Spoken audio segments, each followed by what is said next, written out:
Good afternoon, everyone, and welcome to Reclaiming Narratives, Standing Firm in Power and Pride, our special program in recognition of Black History Month in the United Kingdom.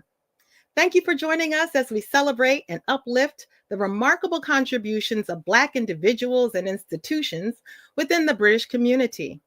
I am Deborah Camp Fry, Eastern Area Arts Facet Chair, and a proud member of the Bucks County, Pennsylvania chapter of the Links Incorporated. And I'm delighted to serve as your host for today's event. I would also like to acknowledge my co-chair, Dr. Fredera Hadley of the Brooklyn, New York chapter, who was unable to be with us today. Her insight and creativity were instrumental in shaping today's webinar content.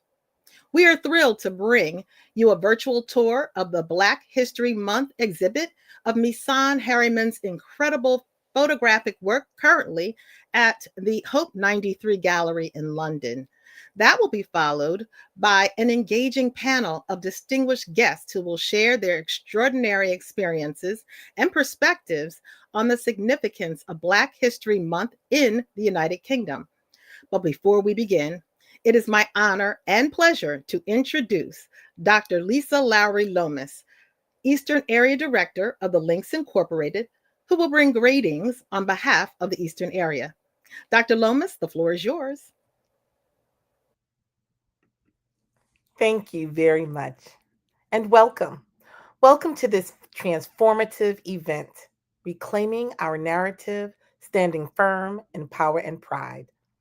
Today, we unite in partnership the Eastern Area of the Links Incorporated and the London, UK chapter to explore the profound importance of embracing and voicing our stories. We also honor Black History Month in London, a time dedicated to celebrating the unique and vibrant tapestry of Black history on both sides of the Atlantic. Black history on both sides of the pond have narratives that are woven with resilience, innovation, and profound influence. In a world often filled with challenges, it is vital that we assert our power, take pride in our heritage, and amplify our voices. This event provides a platform for shared experiences, dialogue, and inspiration, bringing together brilliant minds. We are here to celebrate our journeys, recognize our strengths, and gracefully stride forward, rooted in our collective power and pride. Thank you for joining us this afternoon on this empowering journey. Let's begin this remarkable time together. Thank you again, and back to you, Deborah. Thank you, Dr. Lomas, for those wonderful greeting words. Now, ladies and gentlemen, I'd like to introduce Dami Ayeko, the president of the London, United Kingdom chapter of the Links Incorporated. She not only is a charter member of that chapter, but she's also served in several leadership roles since the chapter's inception. Over to you, Dami.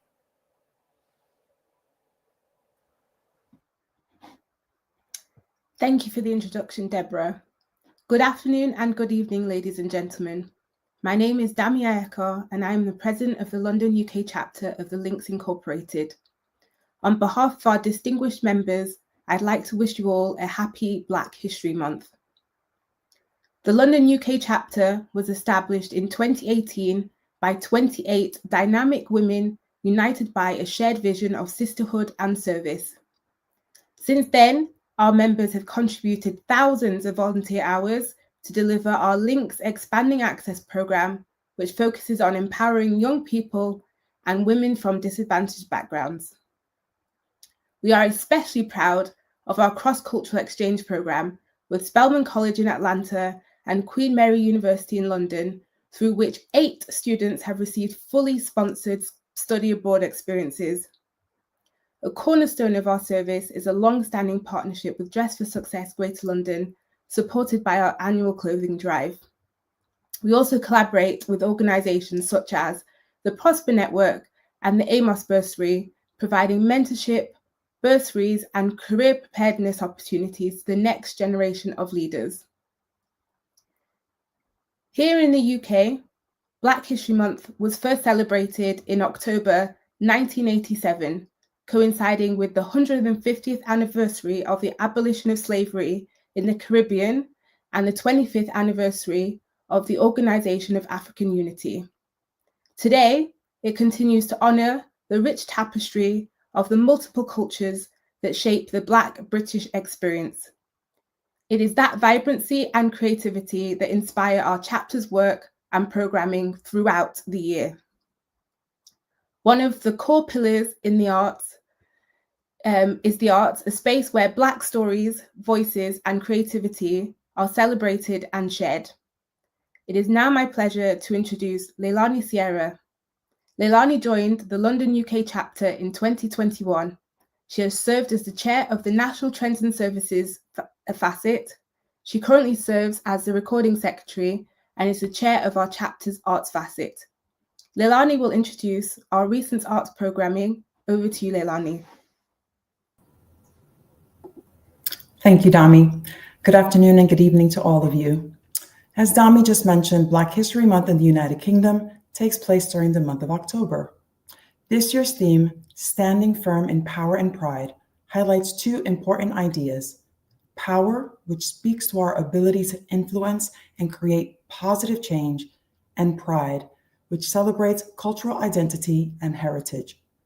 Black History Month encourages us all to break down barriers, continue meaningful dialogue, and push for equality and inclusion in every part of society. Art has become a powerful tool for capturing and communicating social movements, especially the shared protest movements across the US and the UK. We are delighted to present Hope 93 Gallery, based in London. Led by Aki Abiola, this art space was created to champion diverse talent from around the world. The gallery is currently exhibiting The Purpose of Light by Nigerian-British photographer Misan Harriman. This exhibition features over 100 photographs of protest and resistance, including images from the Black Lives Matter movement that appeared in Vogue magazine, and reflects the Black experience in both the UK and the US. The exhibition reminds us that protest is not about perfection. It is about presence. It's about showing up even when it's hard, speaking up even when it's uncomfortable, and standing beside others, not because we're the same, but because everyone deserves to live in a world where justice is not selective. The Purpose of Light aligns perfectly with our theme of standing firm in power and pride. We invite you to learn more about Hope 93 Gallery and the Purpose of Light exhibition.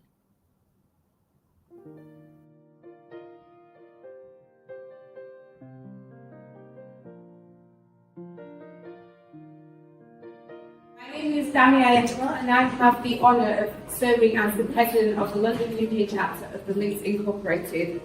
It is my great pleasure to extend a warm welcome to everyone joining us this evening here at Hope 93 Gallery as we explore the powerful work of Misan Harriman.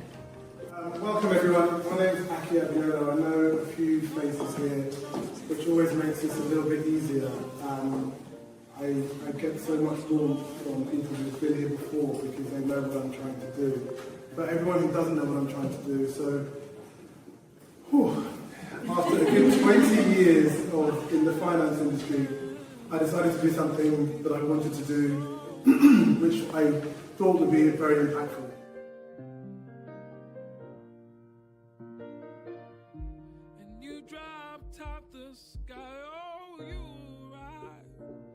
A bit of background about where you're sitting or where you're standing today is that it's been hard, but it's been a year which has been so great because the message that I'm trying to create and put out there is the fact that there is so much talent all around the world, especially from female talent, especially from any minority talent, and unfortunately Black talent typically tends to struggle when it comes to so many things in the art, and a degree of acceptance, or if you're a collector, a degree of accessibility to art.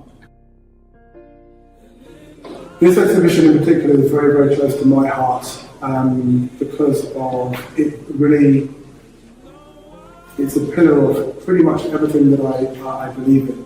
So Nissan will give him his own introduction, but for people who don't know Nissan, he's an incredibly talented artist and photographer. And throughout his career, actually, has been relatively short in the photography world, where he's been very much a bit of a pin-up when it comes to celebrity photographs. And for the people who know Nissan, he's not about celebrity at all. This exhibition shows what everyday normal people can do. People who are very ordinary, doing extraordinary things. And although the exhibition can be quite heavy, there's a huge degree of humanity in the exhibition, which is something that I very much believe in. There's a degree of humanity that we can see. Although there's a lot of negativity, there's a lot of really amazing things and people doing some brilliant things. So this exhibition is very, very important to me because it gets to the very heart of what I'm trying to do and trying to achieve. And I remember, I can't remember how old I was, but I remember the first time I saw Monina Sweet, first black man to win a Pulitzer for photography's image of Coretta Scott King at the funeral of her husband. And I'd never seen, it looked like my mum, but she was looking beautiful and graceful. She had Bernice on her lap.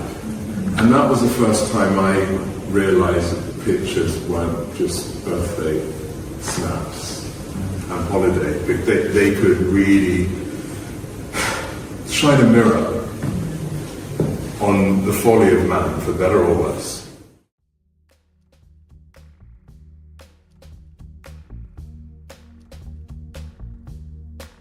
So much of these images, we're going to walk through them, was my own trauma I was shooting. And I had no follower, like, no one knew who I was at the time. And I remember one morning, I opened my phone, and I literally couldn't get into the apps because the WhatsApp and Instagram notifications were so much. And the son of Martin Luther King had seen my image. MLK3 had seen my image. He didn't know me. He didn't even know they were taken in England. And he had shared it. And somebody said, oh, that's Miss Harris image. So he just tagged me. He didn't know who I was. And then the Obamas, everyone just shared these images. It's actually the images you walk in saying, why is racism still a debate? It's become the most shared civil rights image of the digital age. My photography has always been my North Star. It's been the way I've been able to decode the world, but also to offer the world to you, for you to decode it in your own language. And whilst I was shooting lots of famous people, the world kept getting from one bonfire to another.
Time the kafia as a black woman would, right?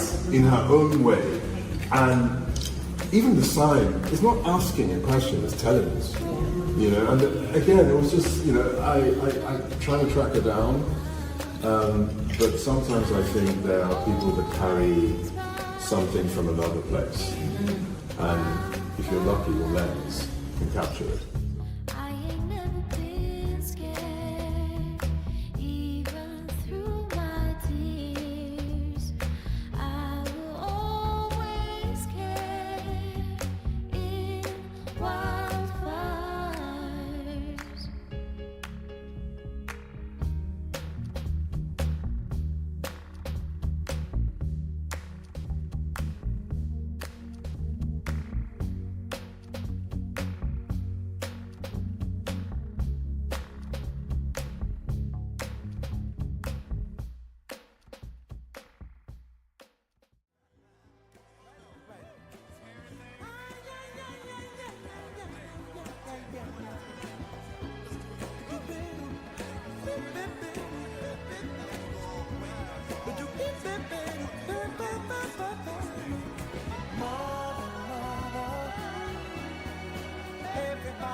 'cause our hair is long. Oh, you know we've got to find a way. Bring some understanding here today. Oh, oh, oh. Pick it loud and pick it sound. Don't punish me with brutality. Come on, talk to me. You can see what's going on. Yeah, what's going on? Tell me what's going on. I'll tell you what's going on.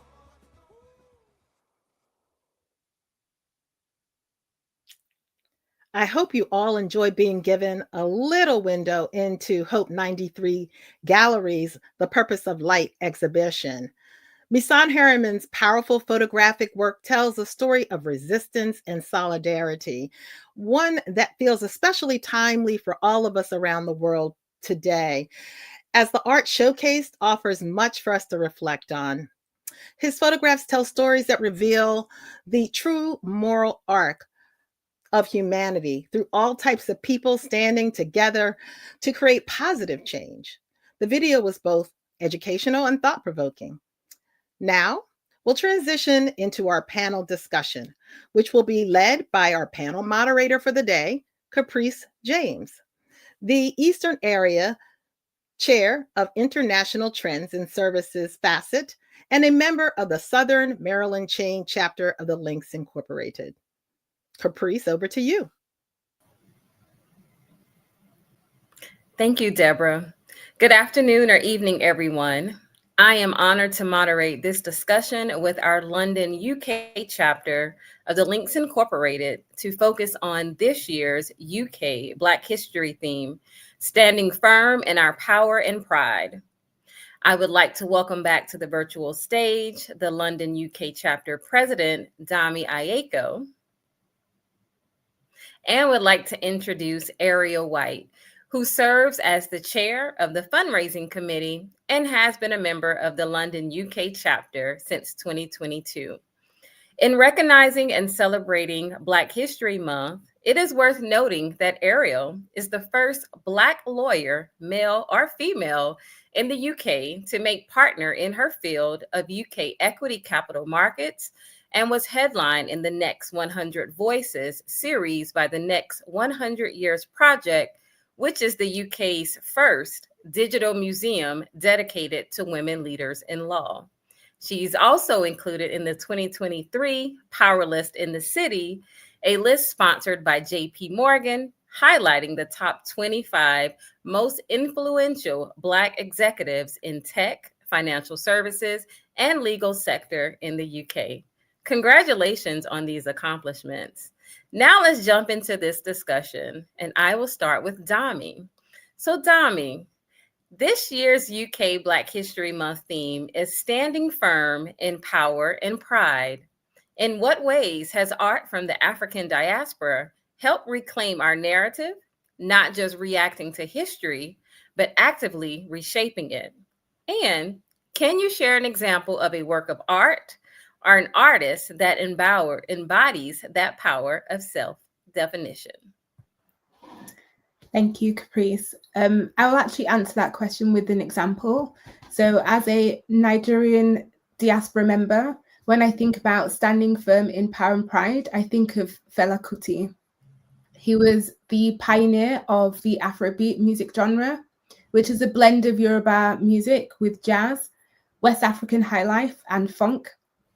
He didn't just make music for entertainment, he used it as a way to document his life and the world around him on his own terms. So take the song Unknown Soldier. That song came from something that was incredibly personal and painful. When the Nigerian military raided his commune and his mother was killed, instead of letting the Nigerian government control the narrative, he turned it into a record of truth. Though the track didn't fully encapsulate the event, he was able to use his voice to not be stifled and transform that trauma into testimony. There's also the song Beasts of No Nation, which was written immediately after his imprisonment, where he called out the Nigerian politicians, world leaders, and even the UN for their hypocrisy.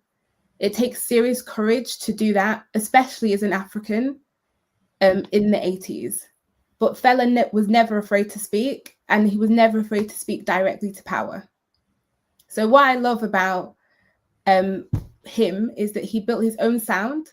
He blended politics, spirituality, and rhythm in a way that made you realize that activism and entertainment don't have to be separate things. For me, that's exactly what this theme is about.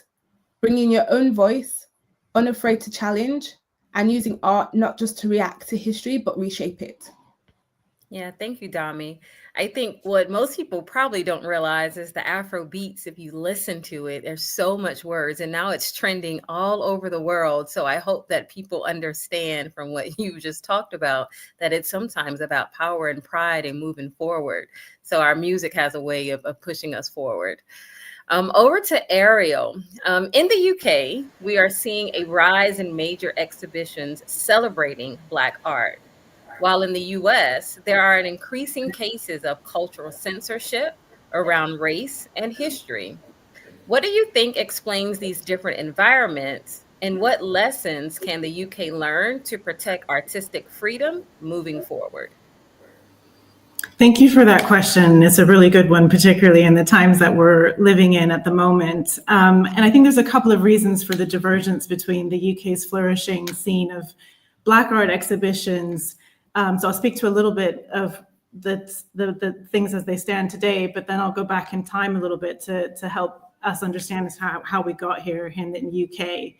So the environment for race-related artistic work has increasingly, as we all know and are seeing, come under restrictive pressure in the US, which has effectively manifested itself in political interference in cultural institutions and things like purging of leadership or defunding of critical arts projects that address slavery and racial inequality have really kind of amounted to state-sanctioned revisionism.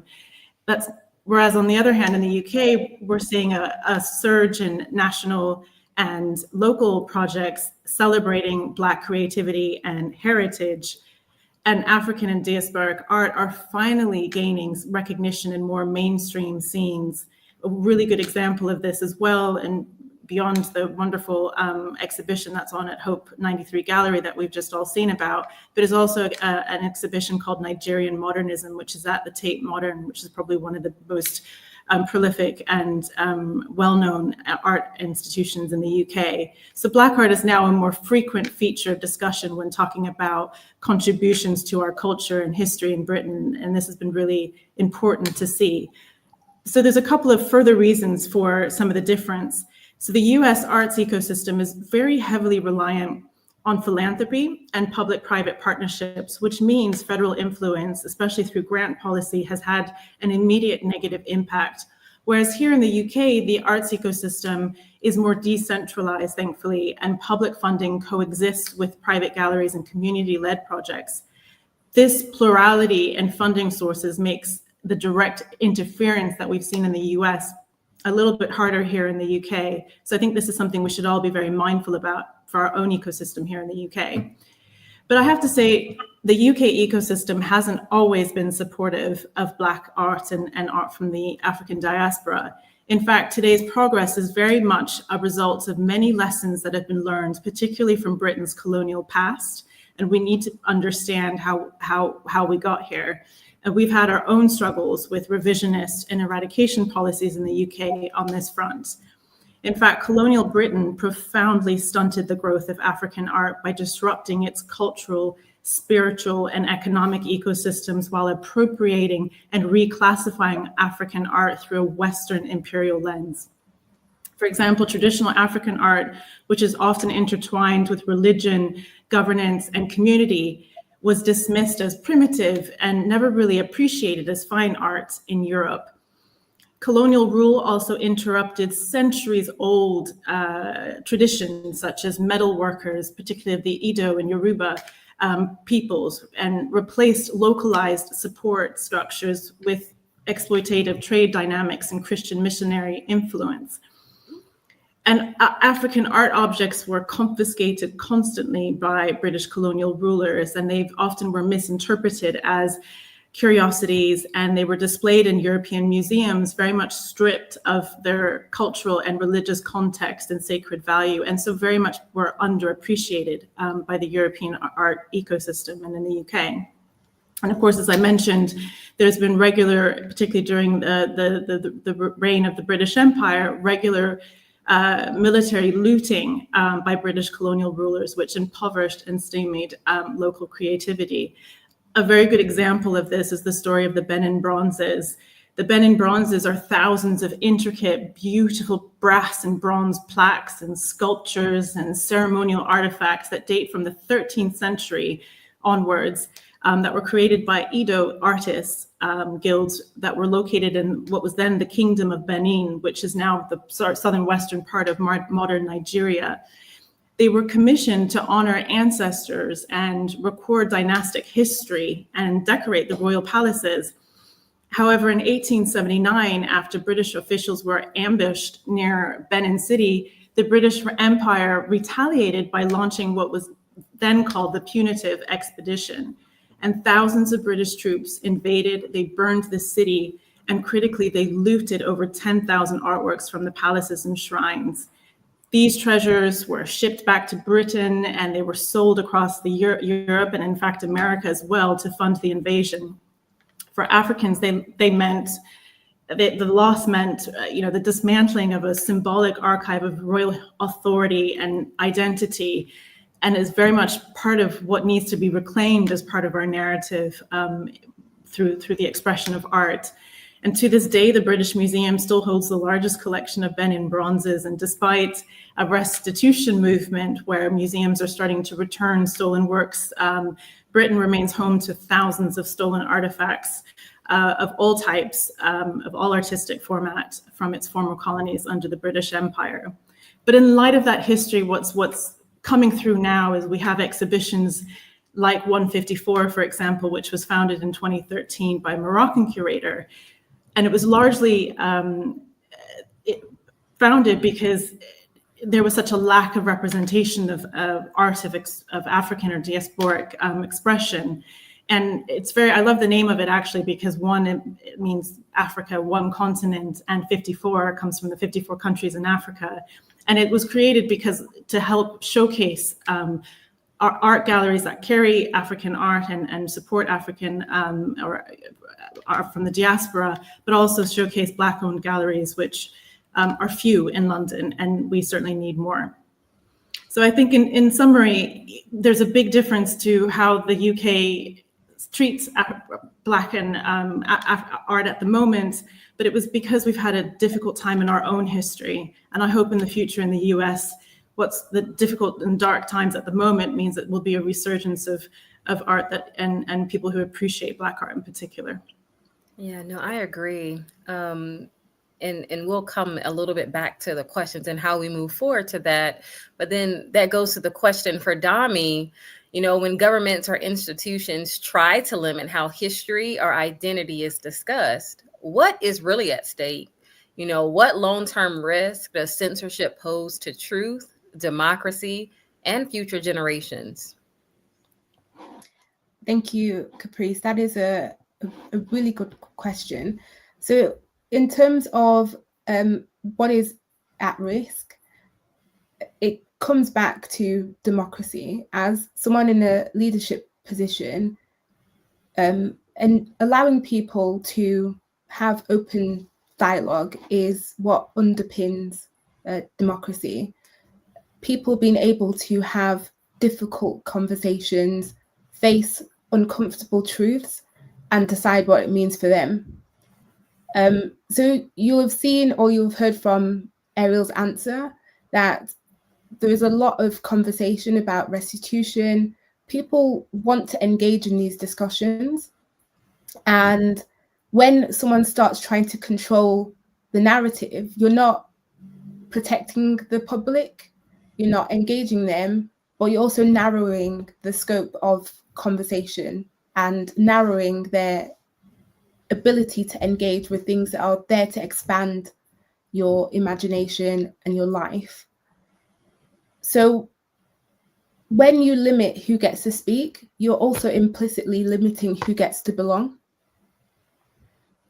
And then that's when democracy stops being about participation and starts being about control. So I think that what's powerful is that even though people may try to limit that expression or limit how people talk about history and identity, it always finds a way through in art. I think one example I can give, even though not a member of the African diaspora, is an artist like Ai Weiwei.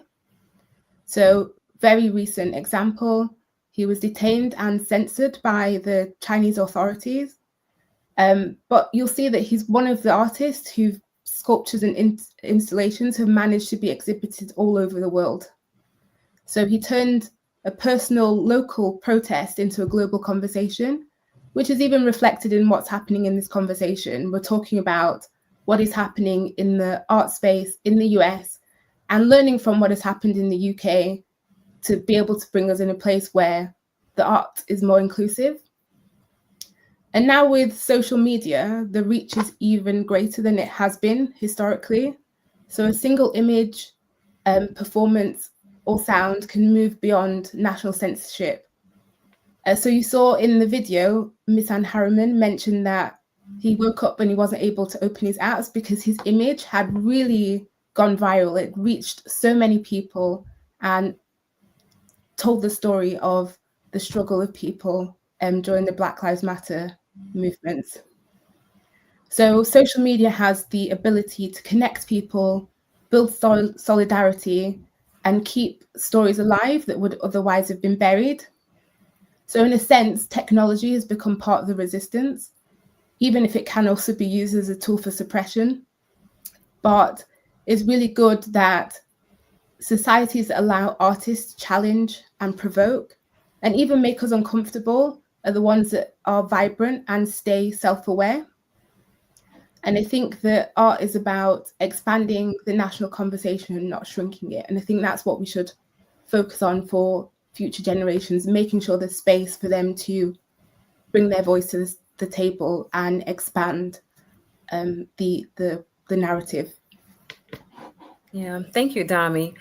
Ariel, you mentioned about, Black art being stolen, and it makes me think about those generations of youth on the continent that don't have access to what their ancestors did contribute. They have no idea they exist, and it kind of goes to what Dami was mentioning about social media. Some get to see, if things happen to show on social media, but the question I have for you is, what actionable steps can cultural institutions in the UK and the wider public take to go beyond simply hosting Black History Month events and create an unshakable permanent infrastructure that secures and celebrates the freedom of African diaspora artists for generations to come?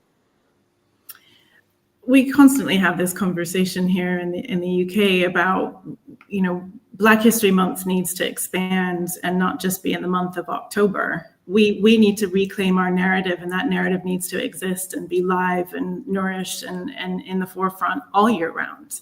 And we need to celebrate the contributions that have been made by people of African descent to British history all year round.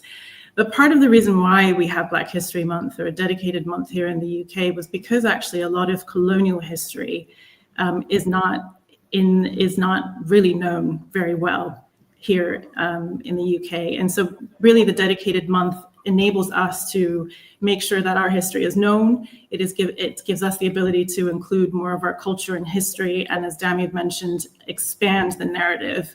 And so how art can feature in that is critical. I personally am a big proponent of us as a Black community buying and supporting our own arts. And I also am a very big proponent of ensuring that we have more galleries who not only house art from the African diaspora, but actually we have more galleries like Hope 93 that are Black owned. We have too few of those here in London. And I think that will be a really critical way for us to reclaim our narrative and ensure that that narrative continues outside the history of outside the month of October.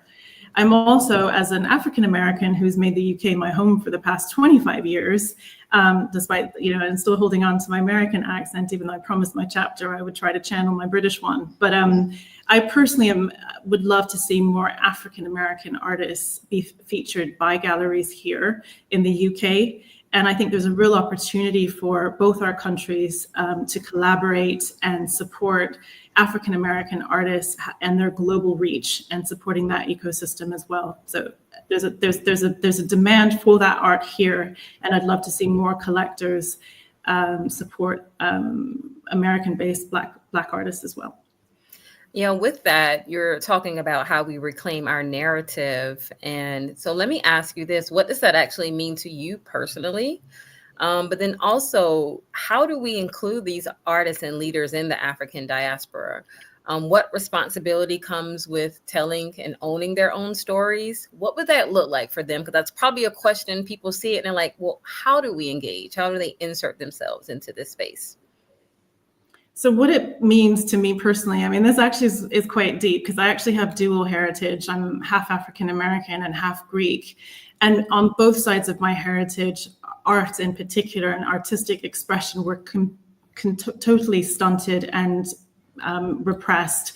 Greece, for example, was occupied by the Ottoman Empire for 400 years. And despite being a cultural civilization that contributed so much in ancient times, it was absent from the Renaissance. And I think actually there's a lot of artistic expression that didn't happen in Europe because of Greece's absence.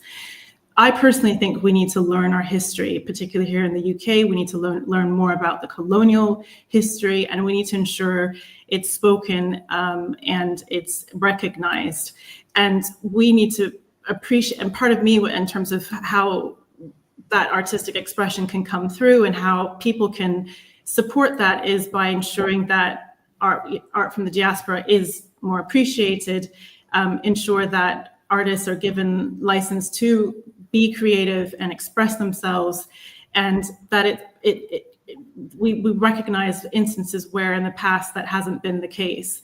And ensuring that these stories are told means that we can have the opportunity to shine a light on our narrative and bring to light the ways that our cultural history have been dimmed. So personally, I think reclaiming our narrative is actually the reinsertion of our narrative into history, and I think art, and particularly the broader sense of it, beyond just paintings and sculptures and installations, but also music, as Dami spoke about, and appreciating our contributions to that as those of African descent is critical. So it comes down to me to make sure that we know our history and we make sure our history is told. Yeah, thank you, Ariel. Dami, what specifically are you all doing in your chapter to promote the arts in your community? As you saw in the video, we are keen supporters of Black-owned galleries in London, showcasing work of Black artists. So Hope 93 is one of them, and we have worked with other galleries historically. In our signature program, the Cross-Cultural Exchange program with Spelman College and Queen Mary University, we ensure that the arts is integrated. The Arts Facet curate activities for the student to experience Black history and Black art in the City of London. In addition, every year we do a museum takeover event, which is led by our Arts Facet, and it's an exhibition of Black artists. And we all go together and enjoy the exhibition as a group. As a relatively young chapter, we're really proud of the arts program we have built, and it's integrated into everything that we do. So I think it really goes back to the question about infrastructure. We can't talk about creating a permanent infrastructure and going beyond Black History Month without actually going out and continuing to support and make visible the contribution of artists to our society. So that's what we really focus on as a chapter. Well, let me ask you this last question. What are you doing personally to reclaim your narrative? That's a good question, Caprice. I believe that reclaiming your narrative is an active process and it looks different at every stage of life.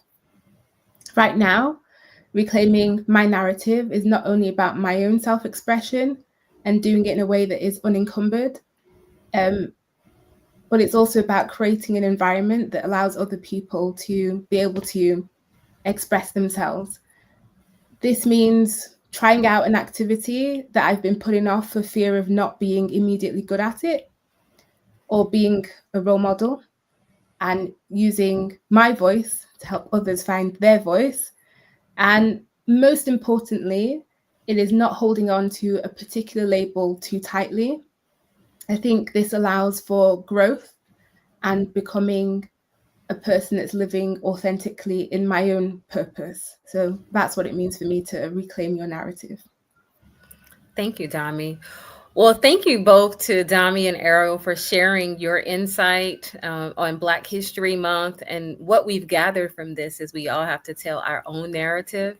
And especially for those that are in the US that are going through a lot of pain. And we've seen it year after year in generations that sometimes during pain is when it's the best time to share our narrative and our stories, and they uplift others.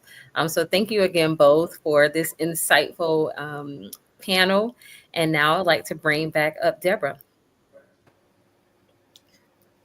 Thank you, Caprice. And thank you to both of our panelists. They were wonderful, Dami and Ariel, again, for your insightful and your thought-provoking reflections. Your perspectives have really enriched our conversation today and really given us a great deal to think about. Now, audience members, you have an opportunity to ask your questions. So please do put those questions in the Q&A.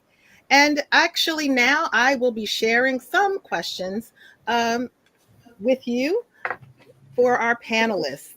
Now, many of our brothers and sisters here in America feel that Black history taught in our schools isn't sufficient. And we're wondering how Black history is taught there in the UK, and is it similar to what our experience is here in America? Can you speak to that? Dami, do you want to start with that, and I can chime in with some thoughts as a latecomer to the education system here in the UK? Yes, I can. I mean, as someone who went through the British education system, I can say that the history of Black people is largely absent from our national curriculum.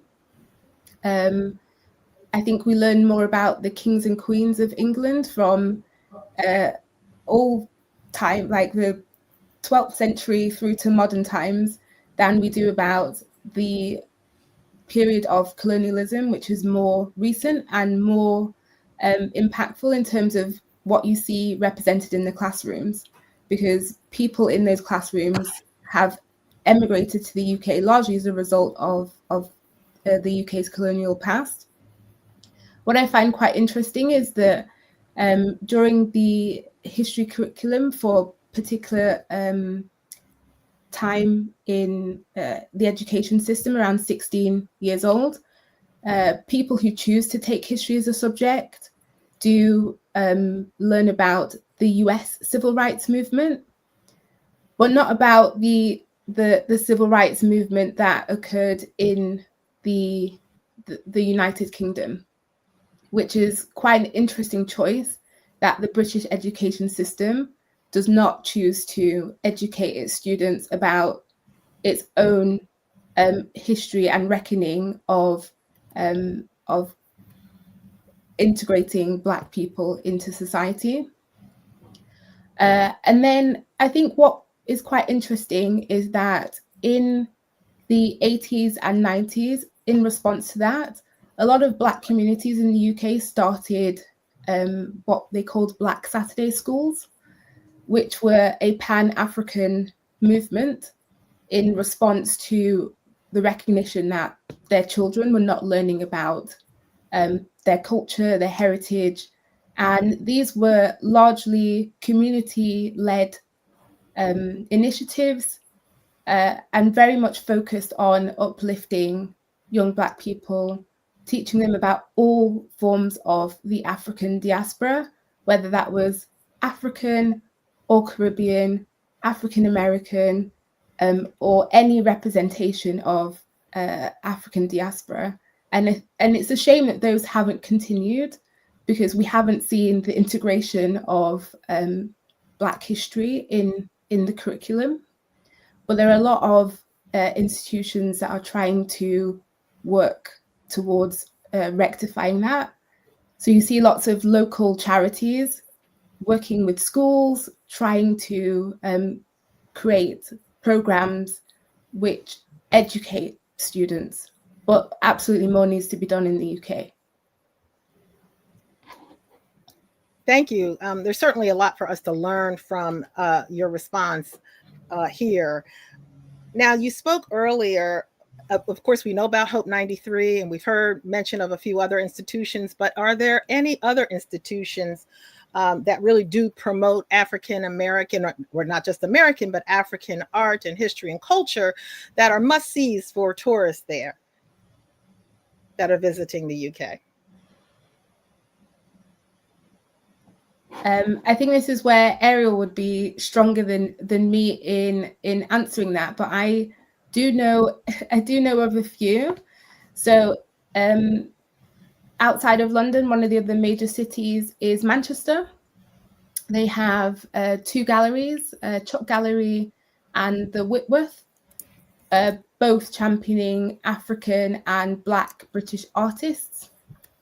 There's also, if we go outside of England and we go to Scotland, to Glasgow's Gallery of Modern Art, they don't have a permanent showcasing of Afro-Scots arts, but they did have a project which was about engaging the communities in the region. I don't know if there's a lot of people on TikTok, but there was a big viral thing about Black people existing in Scotland. The UK does have Black people all around the regional places, but it's also good that Glasgow was showcasing the art of people of African descent, because very often they aren't necessarily in focus because of the I suppose in the UK, a lot of the focus is in London. But yeah, across the UK, there are lots of opportunities to see African art. And I think, yeah, Ariel already mentioned 154 Art Fair and the Tate Moderns exhibition of Nigerian modernism. So there's lots of opportunities in London, but also across the UK. Aria, would you like to add to that? I don't know if you heard the question, but would you like to add? Wait, could you mind repeating the question, actually, because I had a few technical difficulties. Apologies. Not at all. I asked the question about institutions that really do promote African art of note that our audience should hear about should they visit the UK. Absolutely. So I think Dami probably highlighted the main one. So I will add that I actually studied in Scotland, and so I will attest to actually how impactful it is to have galleries and exhibitions that showcase Black art and Black artists. It means a lot, I think, to those, given the minority of Black people that exist there. But I think there was also a question I saw about whether there was an equivalent, African American or African history museum here in the UK, similar to the one that exists in the US in Washington, D.C., which I personally think is incredible. No, we don't have something in that respect, and I would love to see that here in the UK. I think that would be an incredibly impactful way of not only reclaiming our narrative, but stating our narrative very, very boldly and impactfully. Thank you so much. And last question, I've heard a few names mentioned of artists of note that may have also been unfamiliar to our audience, but I'm wondering, what are, or what would you say are household names of visual artists or musicians that perhaps we should know about that are not necessarily as widely known here in the United States? Of course, African British artists. I mean, I guess I can speak for a few of them. I mean, look, I think Yes. art is very personal when it comes to sort of paintings and sculptures and things like that. Personally, I think some of the greats, I mean, one of the pieces I bought this year, for example, is a Nigerian artist called Ben Iwanwu, who is one of these sort of African, sort of Nigerian greats, who was credited with, he's even made pieces actually for Queen Elizabeth, our former queen here in the UK, and highly acclaimed. The thing I liked about him, for example, is probably my favorite artist at the moment. I feel really lucky to have been able to get one of his pieces. It was through the secondary market, actually, so it came out, came about. Was he celebrates the African body, the human physique, and the way we dance. And for me, that just says so much about our history, our own culture. And personally, if you don't know him as an artist, I would highly commend him to people looking up. It's hard for me to kind of give a long list. There's so many great artists, but probably Ben Iwanwu was the one that I'm more focused on now and been studying about. I think there's a question as well about any books or resources that people found helpful. Personally, I find it really helpful to go to the exhibitions themselves. And actually, that's how I've learned about most of the artists. It's developing relationships with, I actually really like the artists themselves, meeting the artists that I buy. For example, I make that a prerequisite before purchasing any of the pieces. I really want to understand their story. It helps me connect with the piece in particular, and that's how I've learned much more about art more generally. And then one thing leads to the next. So once you sort of get into the ecosystem, what I found here in the UK, which is pretty incredible, is it's a really close-knit community. And there's a lot of people who really want to support Black artists and artists from the African diaspora. And so once you get in it, you start hearing more about up and coming artists, but also it's enabled me to learn about some of the greats like Yinka Shonibari, for example, here in Britain. I think is also a highly acclaimed, fantastic artist. I would die to get one of his masks. That's my next personal goal. But if again, he'd be another person I would recommend for people to look up to. We recently had Frieze. So for those of you based in the UK, Frieze London is incredible to go see. 154. If people haven't been in the UK, do go. And there's basically these kind of art exhibitions that pop up all across Europe. And there's a group of collectors in the collectors of Black art who go to these exhibitions. So if people are interested, do join one of those. And again, that's a really good way I have found of learning more about artists in our community. Hey, Ariel, there is a question to that. They're asking, where is the exact location of the exhibit that we showed and how long is it available to visit? So Demi, you have a couple of those details. Do you want to share them? Yes, so the exhibition is at Hope 93 Gallery, which is in central London near Oxford Circus. It's on 54 East Castle Street, London. I can give you the postcode if you want it. The exhibition is officially closing on the 30th of October, but we can tell you that they will be announcing an extension until the 8th of January due to popular demand. So there is still an opportunity if someone does want to go see the exhibition in person to go and experience it. So yeah, if you do come to London, do check it out. Thank you so very much. Well, we've come to the end of our Q&A section, and I, with that, want to thank Caprice. Certainly thanks to the president of the UK chapter, Dami, and to Ariel, as well as your arts chair, Lalani. And with that, I am going to throw it back over to our Eastern Area Director, Dr. Lomas, to close us out. Thank you so very much. This was a powerful and stimulating afternoon for me. I hope everyone that joined us enjoyed it as much as I did. I'd like to thank everyone who made this afternoon possible. beginning with the members of the London, UK chapter, our Eastern Area Program Coordinator, Pamela Young, our magnificent chair and hostess for the afternoon, Deborah Camp Fry, our co-chair of the Eastern Area Arts Facet, Fredera Hadley, our panelists, Dami Ayeko and Ariel White, that stimulating conversation led by the incomparable moderator, chair of the International Trends and Services Facet, Caprice James. The leadership within the Eastern area continues to make me proud and fills my heart and exceeds my expectations. But this afternoon in particular just filled me. Telling our own stories is imperative. This conversation and dialogue just underscored for me and reminded me that times come and go, challenges come and go, good and bad come and go.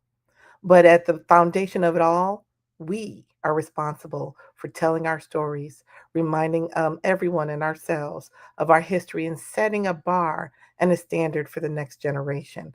And as long as we continue to elevate our voices, whether they're verbal, through music, through visual arts, through moving and moving our bodies, we will continue to make a stand and be strong and celebrate African and African American history all year long. Thank you again for joining us. We will have more webinars to come. I hope you join us again in the future and enjoy the rest of your day and evening.